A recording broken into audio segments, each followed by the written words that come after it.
I get asked often, how do you trade against the machines? How do you trade against machine learning? How do you trade against artificial intelligence? Computers have been around trading since I've been in the game, so it's really nothing new. And everybody that uses a computer, they're getting smarter and more savvy. And then you also have kind of these shadowy organizations that are involved in spoofing, and they make money just by providing volume and transactions. So there's a lot of different things that go on in a marketplace, but the one thing I know is there's always different types of buyers and sellers. There's the retail guy like me who may have a footprint of up to 1,000 contracts on the very liquid items like the S&P, which is nothing. Although that seems big when 1,000 contracts basically means every point that you're moving at $50 is $50,000. So if I bought 1,000 contracts at 2,400 and it went to 2,402, I'd make $100,000 if I bought that and timed it well. So that's a lot of money, but in the reality, 1,000 contracts in the S&P wouldn't even be picked up. In other words, I could trade that large, and that's a lot. That's a big size, and nobody's even going to notice me because it trades multiple millions of contracts every day.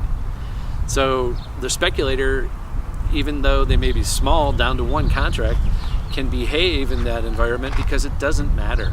There are big buyers, there are big sellers, and volume price analysis is the only thing that can help you with that. So that is where market profile actually tells me where the strong hands are and who is in control of the market.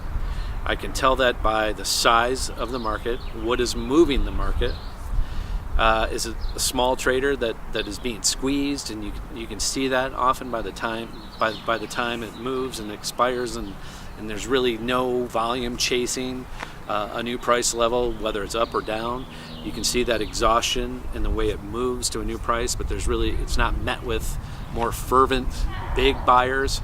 So that's always a good indicator that there's kind of a way to read that market within the volume analysis. So it's really important that although there are big players and small players, it really doesn't affect us that Saudis and American Airlines are doing what they're doing in oil versus me buying 10 contracts. So there's a way for me to discern one player versus the next, and often if I can't, then it's probably a time where I'm not going to participate. So although there are big players and small players, it really doesn't matter to me because the analysis alone, no matter what I'm trading, whether it's stocks, whether it's futures contracts, will be shown, the hand is shown to everybody the same way. You just have to know where to look. So one of the things that we really believe in is market profile, auction theory, volume profile analysis. This is key to what we do. There is no absolute holy grail when it comes to trading. You have to kind of put this stuff together over time. There's a lot of art, there's a lot of finesse, definitely understanding nuance and context, when to play, when not to play. All these things come into factor, and it's no different than the buyer who needs to buy because he just got a contract and needs to buy more oil. So that person is not going to be as price sensitive maybe as I am, who really has to be picky with the price. So oftentimes that big buyer doesn't even matter to the rest of us. So don't consume yourself and don't buy into what the media likes to sell, which is, hey, you can't compete against these guys, when in fact you can, because the way you're speculating is completely different from some of the large players. So you're really never competing against them, ever. You're always competing against the man in the mirror, and that's the only part ultimately that you can control on the risk side. So take care of yourself, take care of the risk. Don't worry about the big guy, don't worry about the small guy. Don't overread these situations. Gosh, I hear it all the time from people where they're just like, oh, this is happening, that is happening. And I'm like, really? Like, how do you know? And it's pretty much noise.